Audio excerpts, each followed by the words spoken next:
We're talking judo with Mr. Andre Rosa. He's the president of Judo Global Sao Tome and Principe. How are you doing, sir? I'm good. Thank you very much for this opportunity. I'm very happy to be here with you and to share some of my opinions and my view over judo and over judo in the Olympic Games in Paris. Thank you very much for joining us. We spoke last September about all the great work that's happening in both Sao Tome and Principe as far as judo and judo global and the work you and your team have been doing. Obviously, we follow you on Instagram. I'm a fan of a lot of the content you put out in the videos. It's very cool to see. First question for you, Andre, is since our last interview, could you share any developments or achievements or updates you want to highlight as far as judo global in Sao Tome and Principe? Yeah, of course. I'm very happy to, and thank you for your words. We are doing everything we can to develop judo and to develop judo from Sao Tome and Principe. And I'm very happy to be part of this history being made in the judo in the country. We started almost from scratch, and it's very rewarding to be part of this history that we are making. And since September, so in October of last year, we opened 2 new judo schools in São Tomé. So our headquarters is on Principe Island. We opened the first judo school in São Tomé with our brand, we can say, or with our methodology in 2022. And in October of last year, we opened 2 new judo schools in São Tomé. So it was very good to increase the opportunity of the Santomeans to practice judo. Having more schools make us possible to have more students, and this is one of the best ways to develop the judo in the country and to have more people doing judo in the country. Then we continue to participate in international competitions. So in April, we went to Luanda, to the Luanda Open.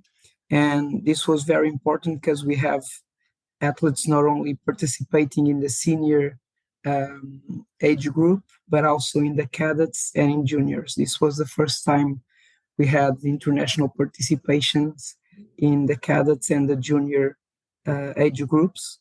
And this is our goal is to give opportunities to the youngsters to then they can grow and they can develop to be in a high level competition when they are older. And so to give them the opportunity to practice more, to learn more, and then when they get to the senior level, they will be in a better position to achieve their goals, to have better sport results, and also to know the world and to have other opportunities to be better people to the society around them. That's always our goal. And since I was an international athlete as well, I know that these participations are very important to open the minds of the youngsters, especially youngsters that live in a small country like São Tomé and Principe. Fascinating. Can you tell us how many athletes, as far as cadets and juniors, were participating? Give us a rough number. If you want to mention any names, that would be great. And what's the sort of response you've gotten from them about this opportunity to represent and compete? Exactly. So to Luanda, we went with 2 cadets, 2 juniors and 2 seniors to the Luanda Open. So this was the first time for some of the participants of our team. This is the first time they get into a plane. So to be more aware of the achievement that this represents, especially for their personal lives. and it was very good. We have a very good relationship with the Angolan Judo Federation, so we stayed for 2 weeks there, training with the Angolan team. That it's one of the best in Africa. So it was a lot of new experiences for our team, and this was a really open-minded experience for them to understand how a high-level athlete behaves, how what they need to do if they want to achieve that level, what they need to do to achieve this goal. So it was very important for all of them to be there. And we had in the cadets we had Clayton Veloso in the under 60 kilos, and Lydia Pont, a female athlete, in the under 57. Then in the juniors, we had a 60 kilos called Nelson Pina, and a 73 kilos Sergio Ferreira. And then in the seniors, the 66 Magnei Deiton do Lua, and in 73 Roldeney Oliveira. That will be our first participation in the Olympic Games in Paris. Wow. Can you speak to us as far as the dynamic and the relationship between the Angolan judo and judo global? Like, can you elaborate on that? Like, is there like an official sort of relationship? Do you guys share ideas or training camps, so on and so forth? Between judo and who? The Angolan, you spoke about you were there for 2 weeks prior on training camp. So if you can kind of elaborate on if there's like a good relationship, if there's some sort of partnership that's flourishing.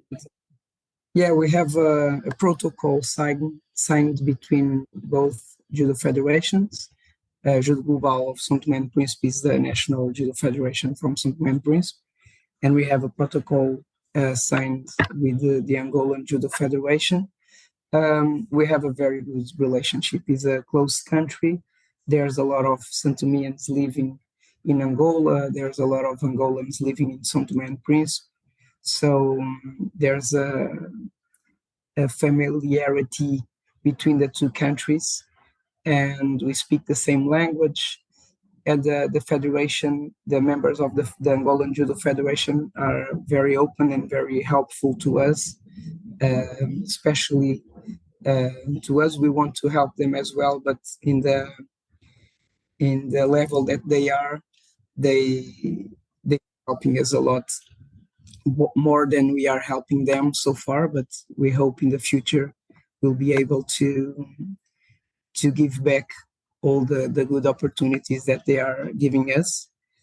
And yeah, we have a good relationship with the president, with the vice president, with all the coaches.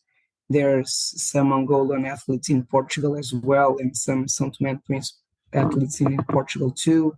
So we share a lot of moments with them, and this relationship is very important to what we've done so far with our athletes in representing São Tomé and Príncipe internationally.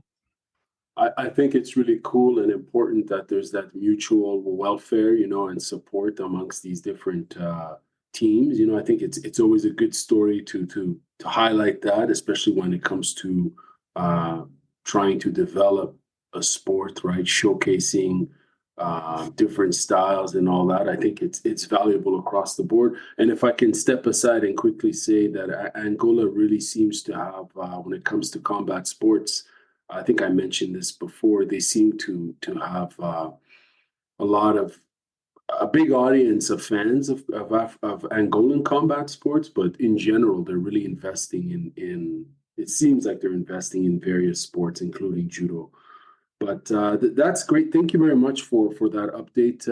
Andre, I want to jump right into the subject of the Paris 2024 Olympics, and the whole world is expecting this major sporting event, which is going to go down in less than a week.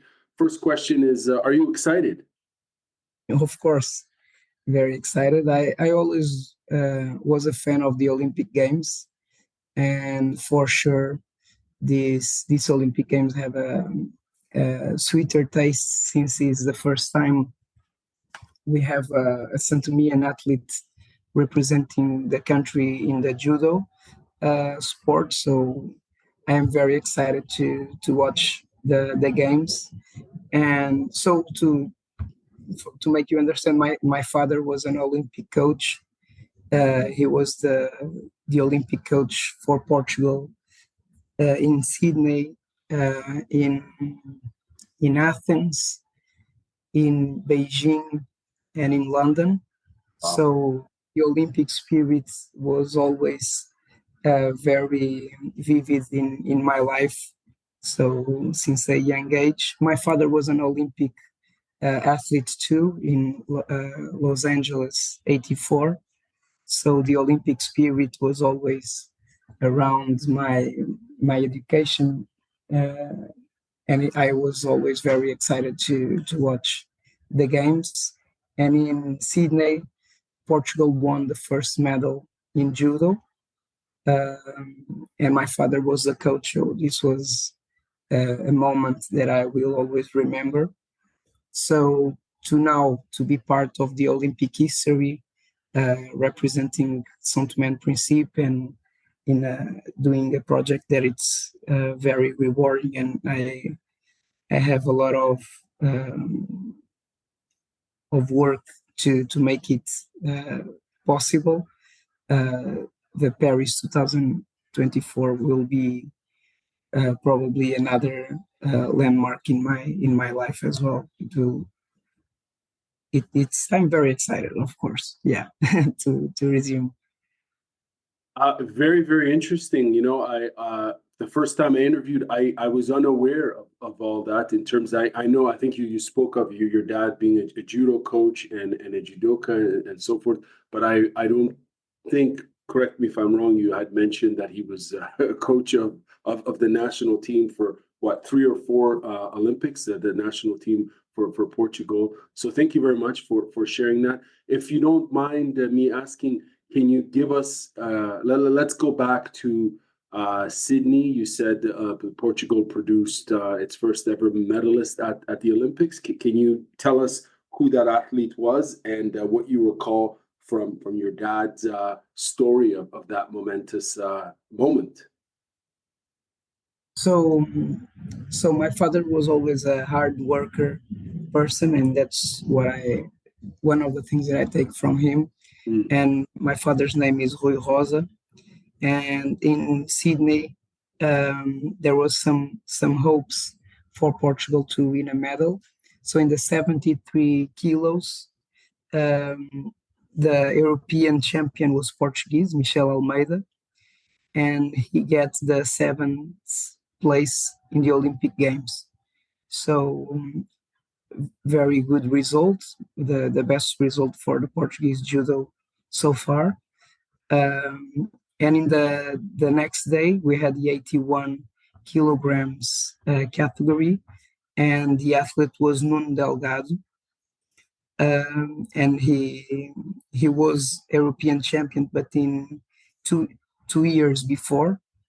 So in that day, he won the bronze medal for Portugal, and this was the first medal for the Portuguese judo in the Olympic Games. And to have my father being the coach, I was very proud to to to see this moment to happen.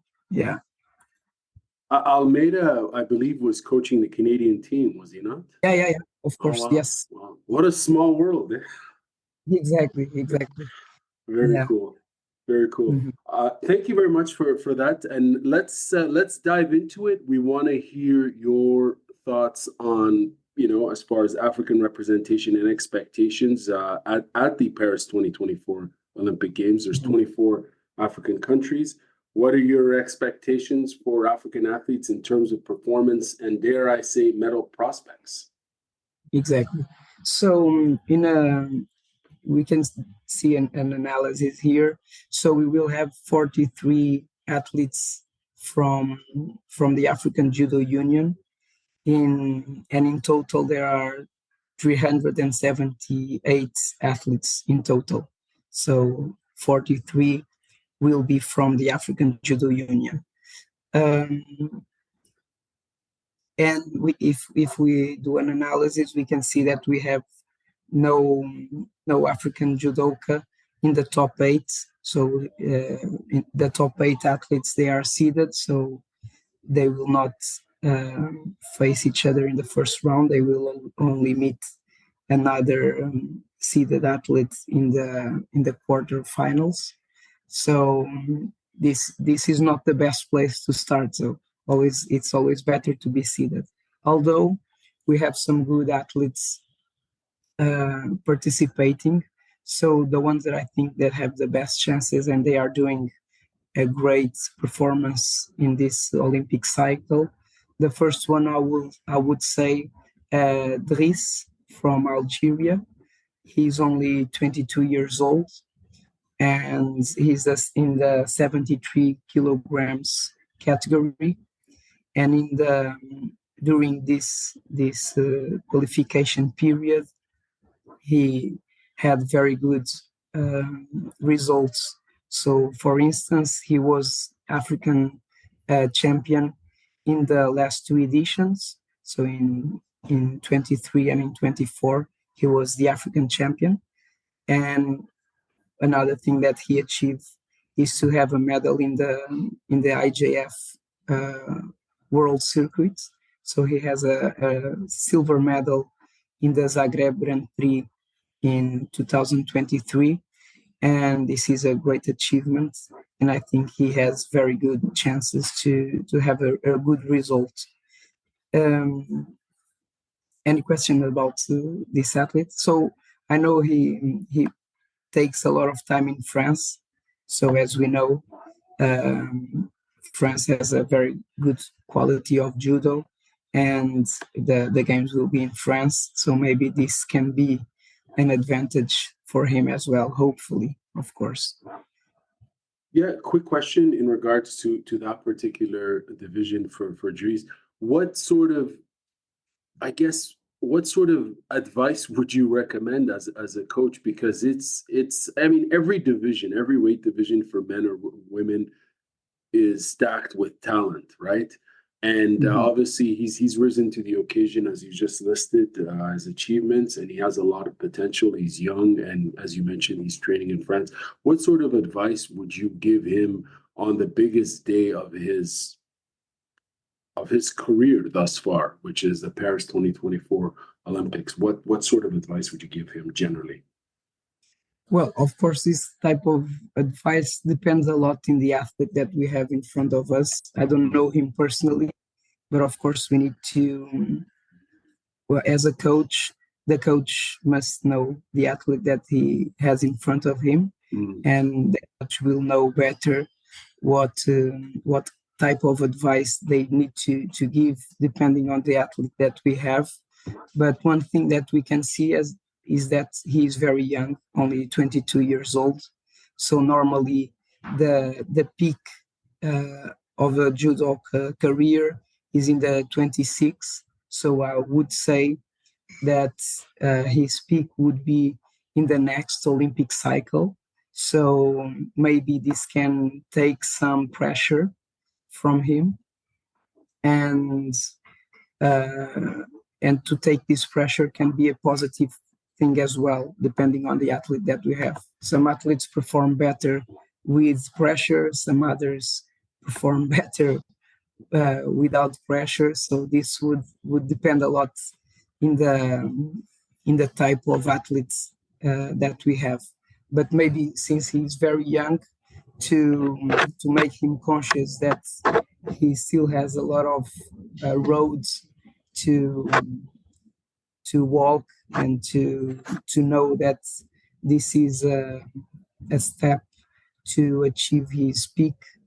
Maybe this could take some pressure from him if I would see that the pressure was being negative for his performance.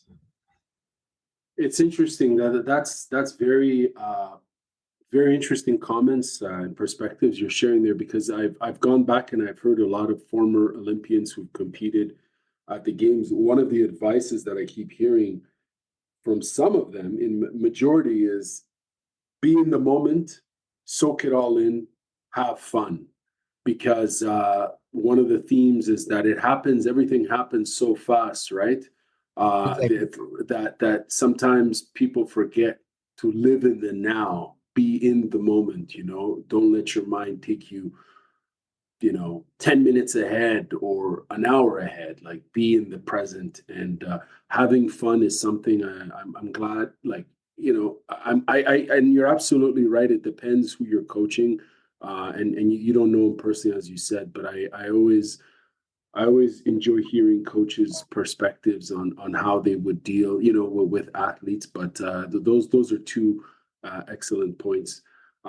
From Algeria, are there any other? I think there's two other athletes, Belkadi Yeah. and Lily. But Mhm. are there any other athletes from that country that you wanted to Yeah. highlight?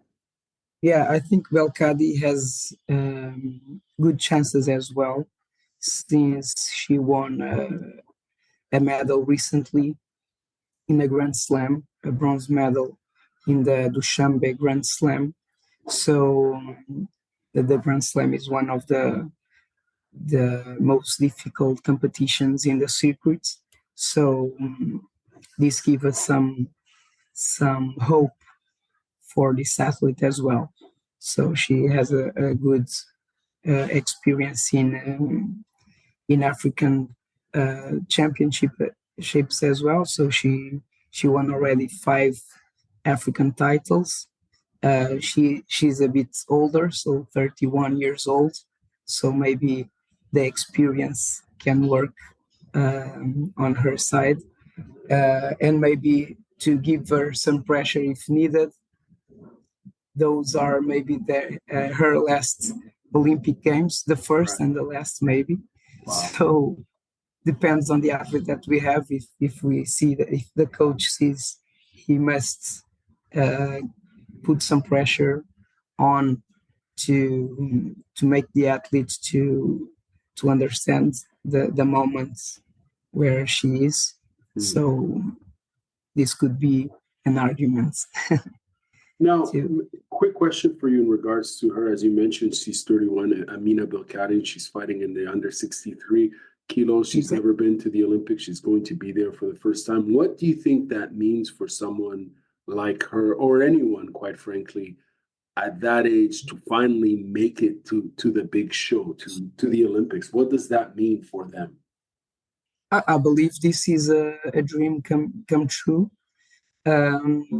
and it's good to control, to don't be too overwhelmed about these moments, and to perform well.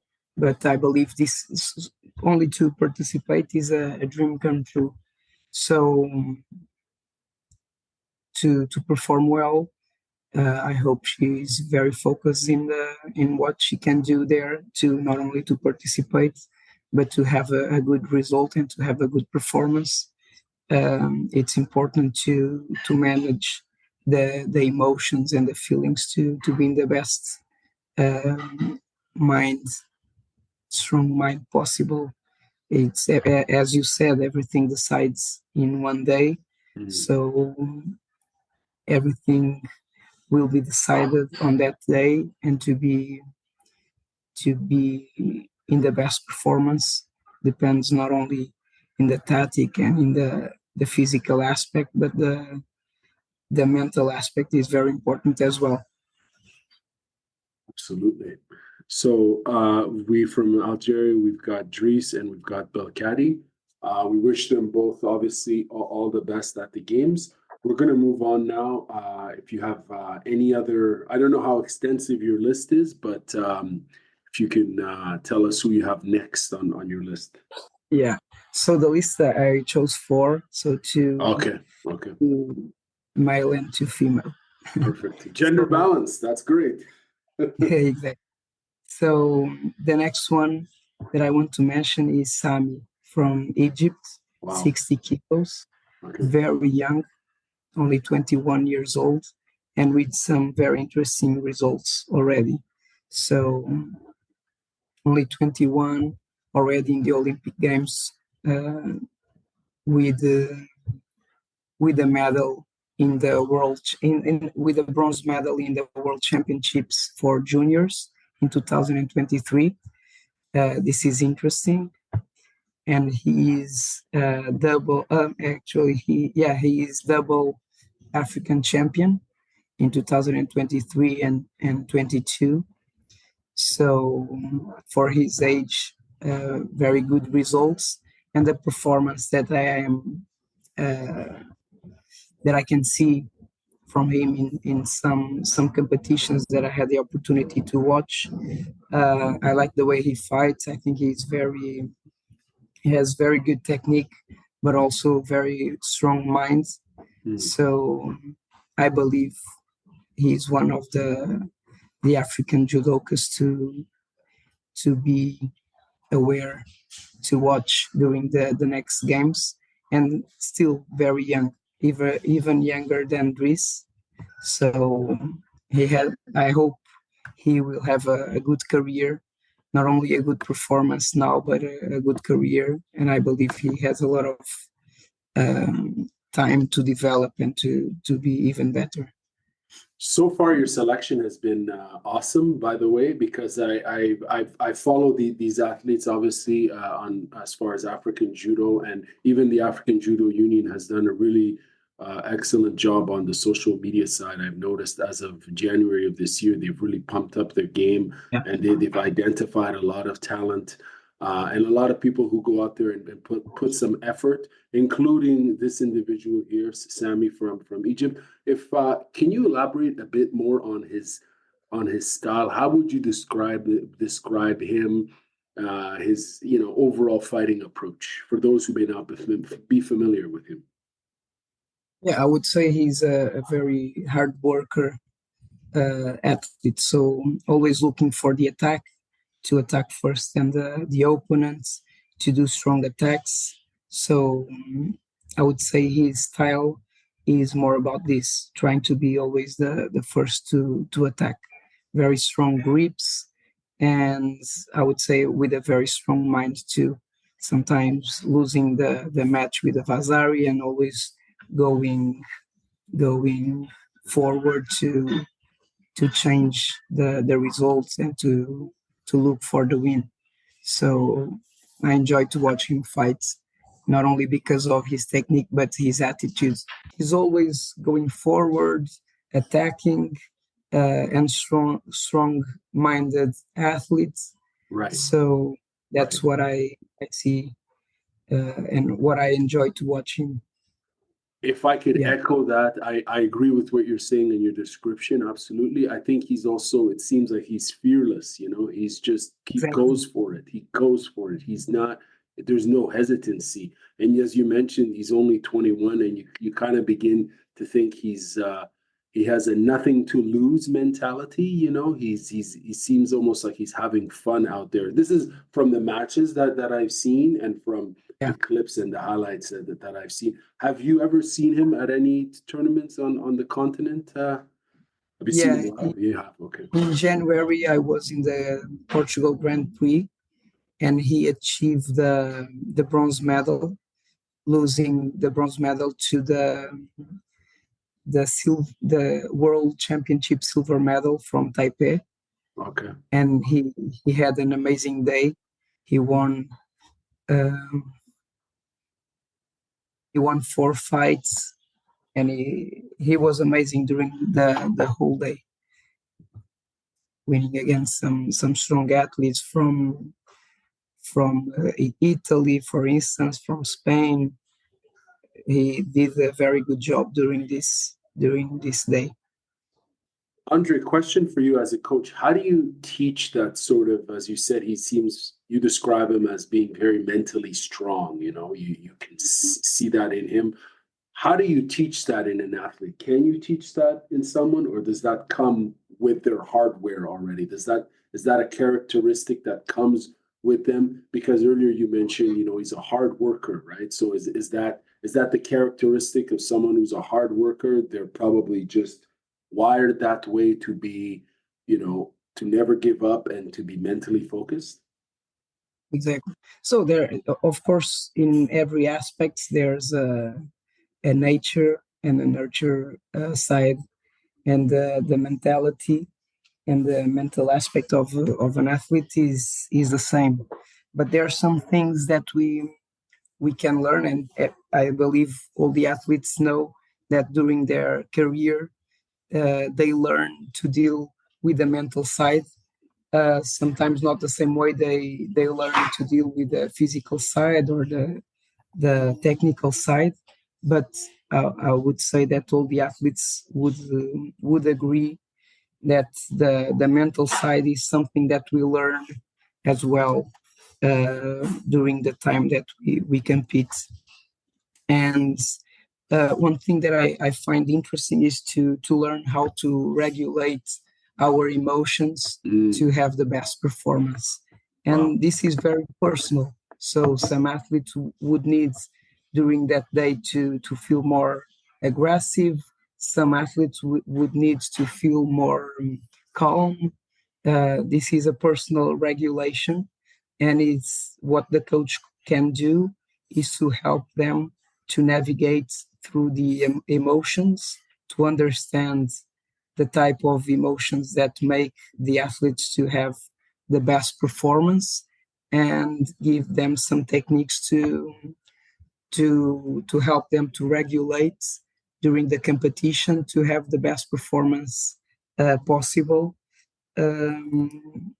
with the and to learn and to understand the type of emotions they must feel to have the best performance. But this takes a lot of time. This takes a lot of self um, self knowledge. So to understand, to know myself, and the of course the coach is the person in the best position to help the athletes to have this discovery and to understand the best regulation they must have during the competition.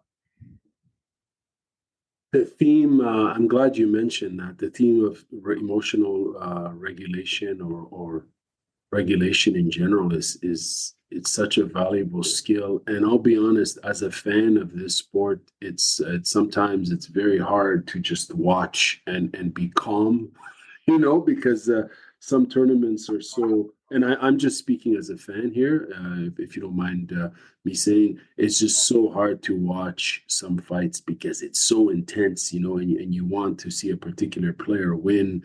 But at the same time, it's 10 times harder, I would imagine, for that athlete and even the coach alone, right? Because so much is at stake. Do you think for someone like him, do you think he's just he's an athlete who came up through the ranks from, cadet to junior, etc.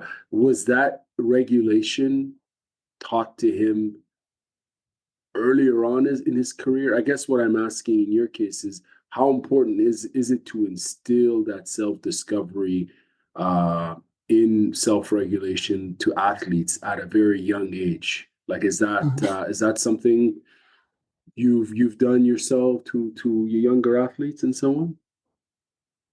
on? Yeah, so since I am aware of this possibility, it's something that's not very planned. It's something that I always try to coach the athletes to go further, or to understand better their feelings and to regulate themselves. But I would say in the coaching aspects in the sport of judo, I would say that the mental side is the more empirical one. So there's a lot of empirical knowledge and great empirical knowledge, Mm. but I would say the physical side and the technical side is already more developed in a scientific way. Maybe the technical not much, but especially the physical side is more developed in a scientific way. And the next big step in the judo, and especially in Africa, is to develop the mental side in a more scientific way and in a more organized way to make the athletes to perform better. But the experience I have, speaking with some coaches and traveling around, is that the mental side is very empirical, the way the coaches and the athletes work, especially in our continent. I would say it's quite empirical, but there's always the coaches know the mental power to make an athlete to perform better, and they with the tools that they have, they will do what they can. It's such a major subject, right? It's sports Yeah. psychology is what elite athletes ultimately, it's almost the last chapter in their development is their mind, and for elite high performers, it's what essentially makes them become even better, right? They take it But to the next level. If it's in exactly. sports, if it's in business, if it's in personal relationships, Mhm. it's a But as real you said, asset. and your question was very good, because maybe if we as coaches start to develop the athletes since a young age, this mental side, this will make the athletes to train better, to understand better the obstacles they have, what they need to do in a long term, and maybe if, instead of to be the last chapter, if it's the first chapter, Mm. maybe we can have better performances, because everything starts first in our minds and then in our physical side. So our minds will lead us to make greater things and to achieve greater goals and dreams. Well said, my friend. And it's fascinating to hear this because I mean I personally I think to myself, as back in the day when I was that age, if someone as a coach in the sports I was involved in, if I had explored that theme, I think I would have had a different experience in a sport. I think it's also almost tied into like retention of athletes. How do you retain talent, especially at those Exactly. younger ages, right? Because people leave sports at certain ages. Predominantly, I don't have the statistic to share, but you hear a lot about athletes leaving once they become teenagers and they move Exactly. up to their 20s, they stop. And maybe it's a bad experience they've had and they don't know how to pivot out of that and deal with it. And it's understandable, because at that age, if you don't have those skills, even adults don't have those skills. I must say, it's something we can all benefit from. But it's certainly a large topic. I'm glad we've somewhat touched on it, but I don't want to keep talking too much on this. I do have some additional questions to ask, but before I do, I'm curious to know who's the last athlete you selected for us to Great. think about.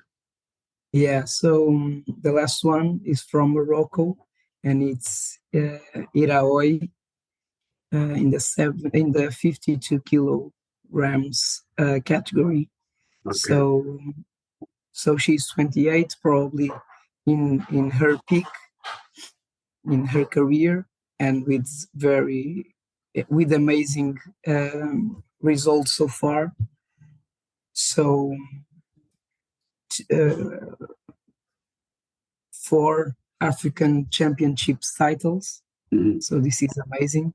Since 2018, she won her first senior title, and in the last 2 years, she won the African Championships.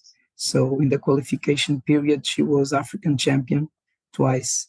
This is amazing.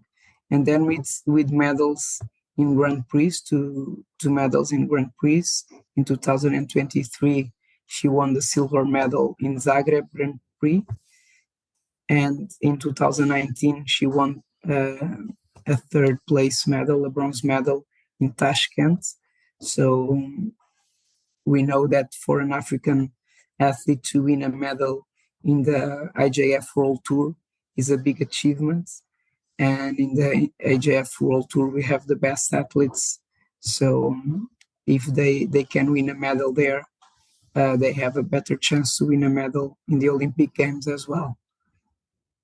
That totally makes sense as far as your benchmark for assessing talent, right? Them winning at on the circuit at the Grand Slam and so on is certainly adds to the case. What does it mean, before we speak a bit more about her, what does it mean for the program as a whole when you're able to produce athletes who can make the podium at a Grand Slam? Excuse me? So what does it mean for, like, let's say the Moroccan team or the Algerian team or the Egyptian team? What does it mean for their federation once an athlete makes the podium at a Grand Slam? What does that say about their program, their judo program? When they're able to produce produce medalists, what does that mean for their program overall? Exactly. Yeah, so as in life, I would say this is a confirmation that what we are doing is being well done. So we must continue and to have more confidence in the work that is being implemented. So to achieve this type of medals must be a good performance indicator to the team that is organizing all the program in these countries, because we see that there's not a lot of African athletes able to win medals in this type of competitions. What I understand, especially the Egyptian Judo Federation, how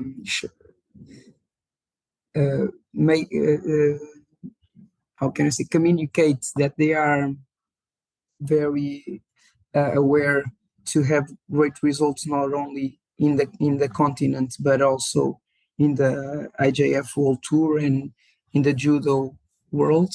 So I believe if these countries can achieve these medals, it's a confirmation that they are producing good athletes and they are doing a good job in their program. Yeah, they certainly are. The North Africans, I believe all four athletes you mentioned are from North Africa. Of course, we've got Algerians, we've got Egyptians, or pardon me, one Egyptian and one Moroccan. Can you speak more about Irawi stylistically? How would you describe her as a fighter? Yeah, I would say the style is quite similar to Sami. So always going forward, attacking a lot, strong attacks, and very brave in the way she faces her opponents. So I would say the style, not the same techniques, but I would say the style it's a little bit similar, especially in this kind of judo that it's always looking for the attack. Yeah. Now, I'm really happy with all four selections, so thank you very much. If you don't mind, may I ask you about a couple of athletes that are also going? Okay, perfect. Curious to know, how much do you know about Silva from Cape Verde? Cape Verde, pardon me, I'm mispronouncing it. I'm sure if you feel free to correct me. How do I pronounce that? So in Portuguese, you would say Cabo Verde, but yeah, in English it's Cape Verde. Yeah. Okay, Cape Verde. To tell us a little bit about her, because I've seen some of her matches, and I'm sure you're probably familiar with her. Yeah. Yeah. So this is my opinion. I know Jamila Silva for a long time. I met her when I was still an athlete. So a lot of years ago, maybe she was a cadet or junior. She came to Portugal, and I remember that in the beginning when she went to Portugal, we were practicing, we were training in the same judo club. So she lives in Portugal.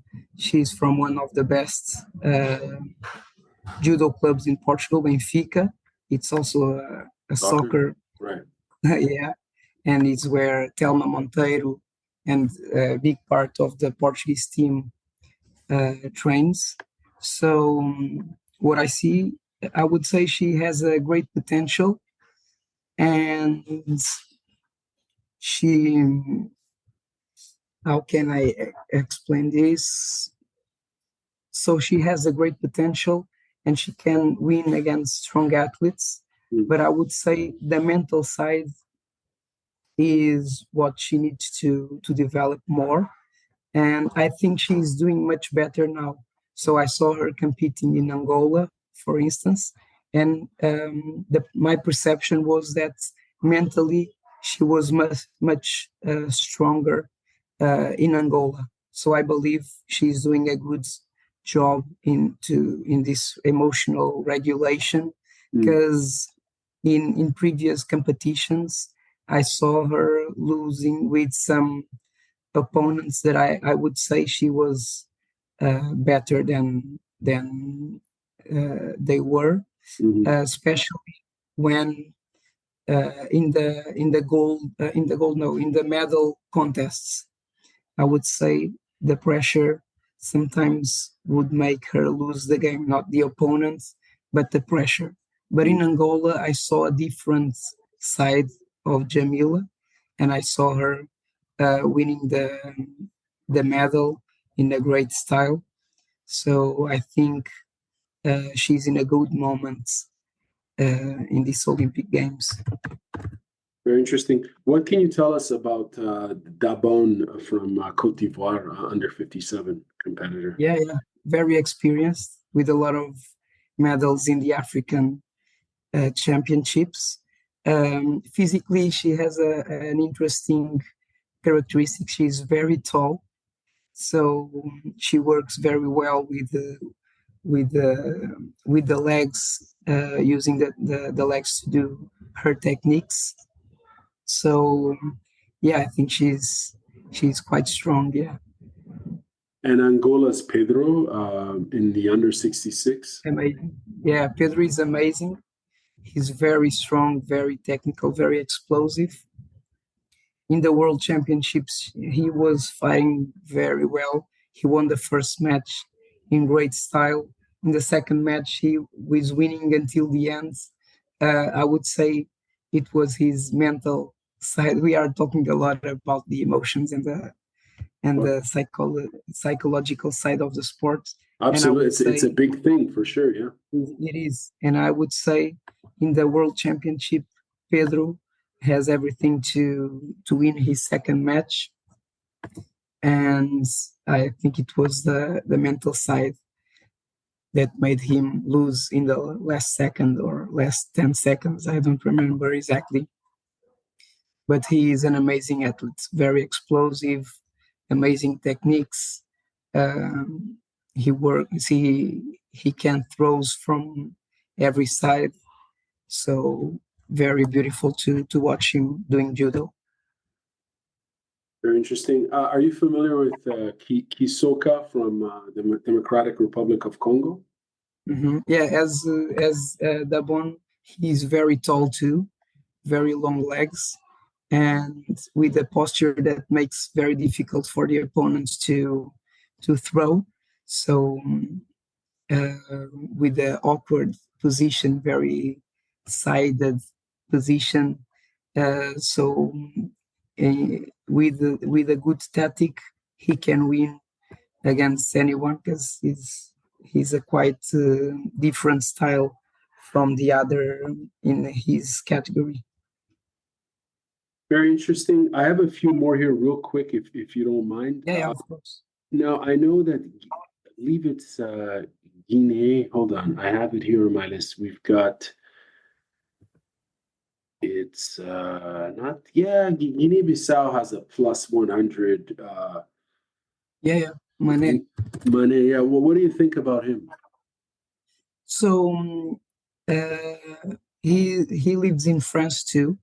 Well, he lives in France always. So um, I think his grandparents or his grandfather, something like that, he is from Guinea-Bissau, and that's from him that he got the Guinea-Bissau passport. So he has good technique. I saw some Ashiwaza technique, so some sweeps. He won. I saw in a match. I don't remember when, but he has like a finesse in the technique. Oh wow, So okay. good foot sweeps, good movements. So I like his style. Not very aggressive, more technical style. So it's a nice person to be aware and to watch in the games for sure. What about South Africa's Jerone Whiteboy? Yeah, I like her style of judo. I saw that you interview her uh, before me, I think. I did, yes. I interviewed her almost Yeah, 2 years ago or something like that. yeah. And Her she her her story is very inspirational, I would say. absolutely, yeah. And it's great to see her, representing her country. The only South African to have made it for judo, Yeah. I believe, which is outstanding. Um, I want to ask you two more, if you don't mind. No Zambia's problem. Simon Zulu, if you could tell us a bit about him, what you know Mhm. of him in the under 16. Exactly. So I saw him, I think he was in Luanda as well. I'm not sure now, I think so, but yeah. I saw him competing somewhere. And it's interesting to watch him. What can I say? He's very young, so with good technique, he throws to different sides. So yeah, I think it's still very young. I think he has a lot of road to work and to develop. But yes, he's an interesting judoka to watch for sure. And Guinea's got Mariana Easteves and Marie Brancer. What can you Mhm. tell us about them? Like, because I Yeah, think these so two have a lot of experience. exactly. So Mariana Esteves, I know her very well too. She's originally she's Portuguese, um, and she she has very nice results. So double gold medal in the African Championships. She's very strong in the Newaza. Very nice to watch her doing Newaza. Amazing skills. I like Newaza, so I like to watch her. And I would say that's the best thing about her is her way to transition from the throwing techniques to the ground techniques. Mm. Very impressive. Newaza ground techniques, very impressive. Branson is a complete athlete. I believe originally she's from Germany, Right. not sure, No, you're right. Yeah. uh, and very strong with very good results, not only in the African Championships but also in the world circuit. So yeah, very strong and with great chances to have and very experienced, good chances to have a good performance in Paris. Well, thank you very much for answering these additional names that I threw out to you. There's a bunch more, but I don't want to Yeah, keep peppering you with questions. I think we wish all of them all the best, of course. I think the four you've identified are as you described them because of their previous performances probably will reach maybe further than expected, although we wish everyone all the best. If you don't mind me asking you, in terms of challenges and opportunities, what are some of the unique challenges that African judokas face in the journey to the Olympics? And how, if how can they be addressed to provide better opportunities for future athletes? I know this is a big question, it's a loaded one, but and I've asked you this before, but it's there's a reason why I ask, because it seems like a recurring theme in judo and possibly every other amateur sport and professional sport Mhm. maybe. But what are some of those unique challenges that these athletes Yeah. face in their journey? So from our experience in Saint Tome and Principe, I would say the great challenge is always um, and will end always in the same thing, that it's lack of investment, especially from the government, I would say. So as I know, in Saint Tome and Principe, the country faces a lot of challenges, and a lot of times sports is not a priority to the government. Our job is to engage the government to understand that sports can be more than the results, but it's a part of the education of the population. Is a way as well to create heroes and to make all the population to believe that it's possible to do better and to go to another stage in their lives, if they work in the right direction.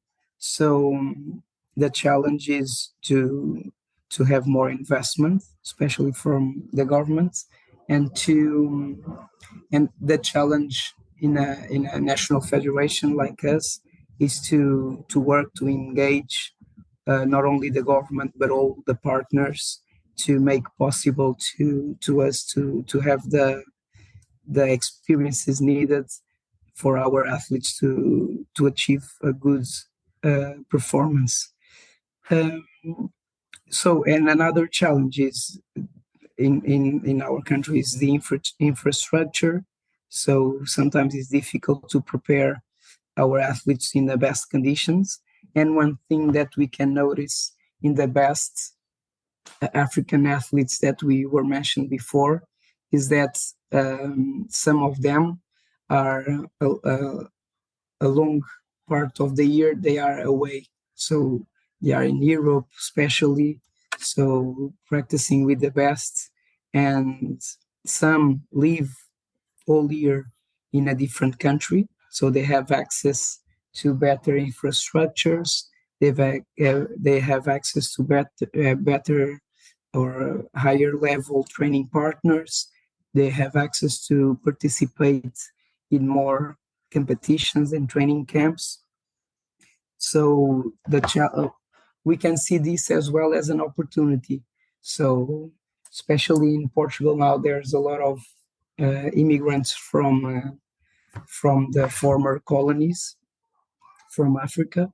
So maybe the national federations, and I'm speaking to myself as well as the president, we can scout maybe some athletes that are living abroad that want to represent their original country, and they are an opportunity to develop the judo and the sports representing their country as well. So this can be an opportunity too, and the national federations can be aware of this opportunity, not only to develop judo from the inside out, but also to scout some people that it's living abroad that can represent and then can share some knowledge and some experience with the athletes that are coming from the inside of the country, for instance. Very interesting answer. Actually, you've also answered my additional question about vision for the future. You know, as far as moving the sport forward in the next decade. Obviously, you speak to us representing Sao Tome and Principe, and Africa has got so many different countries, of course, and it's such a massive continent. But and although you've answered it, I'll still ask you about vision for the future. And you can only speak for yourself and you know your country now. But continentally, what do you think what would you say needs to happen on a continental level as far as judo? Obviously, I believe the African Judo Union, from the content I see, is really doing a lot to push the sport. I believe this is just based on the content that they publish. But from your perspective, what needs to be done in the next decade to really push the potential for the sport on that continent, particularly on the competitive side? Exactly.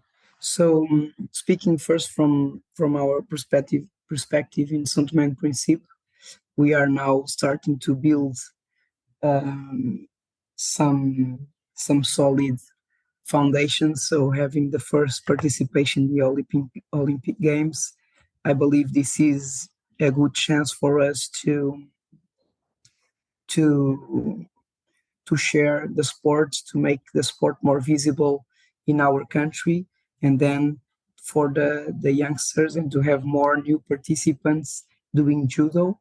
And this is a good way to have a sustainable sport development program, is to always attracting more new practitioners. And if they want, if they can one day, they can be an athlete, and a high level athlete. But all the high level athletes, one day they were white belts, one day it was the first day. So this opportunity for us to have an Olympic participation, uh, I believe it's very important to the way our sport is perceived in our country. And I believe this is a good way to have more new participants for it, and this is very important for us. In terms of the future for our continent in a broader view, of course, we know that it's not that easy to travel around the continent as it is in Europe, for example, or in some other locations in our planet. But this is difficult to control this part. Although I think that there is an opportunity, and the federations could have a strategy to engage the the the African athletes that are living abroad, and to make them uh, to make them have the opportunity to help in the development of the sport and the country. Although living abroad, they can contribute in a different way, representing their countries, sharing experiences with the youngsters, and to engage everybody as possible to work in the same direction. Uh, I believe it's a good way to develop the sport in our continent. And yeah, so I see a lot of possibilities. I believe the work we are doing is going to continue growing in our country. I believe the next 4 years will be very important for the development of judo in Saint Tome and Principe. And I hope the judo in the world to continue to grow. African Judo Union is doing a great job, as you mentioned in the Instagram, always putting some nice videos. IJF is doing an amazing job as well, making everything more professional. The way the competitions are organized, are broadcasted, are being developed a lot. So I hope this sport, the judo, the sport that I love, to continue to grow, and to continue to make people to have better lives through judo. Well, my friend, thank you very much for your time and for your input here. We really appreciate it. And tell us where we can follow along for those who may not be fully familiar. Well, I'm sure they are, but tell us where we can follow Judo Yeah, Global. so Global. So please follow us on Instagram, Judo Global _STP. So yeah, we try to share everything we do, and to share the work we are being doing. So please follow us on Instagram and reach us out anytime you want. If you want to donate some equipment, if you want to share some ideas, if you have some questions, reach us out there, and we will be very happy to contact you back. We wish you all the best, obviously in Paris, but also in Los Angeles 2028. That's only 4 years away. 4 years ago was 2020. Remember that? And I mean, time just flies, right? So, keep reaching for the stars, as they say. Thank you very much, my friend. Have a good day. Thank you, my friend.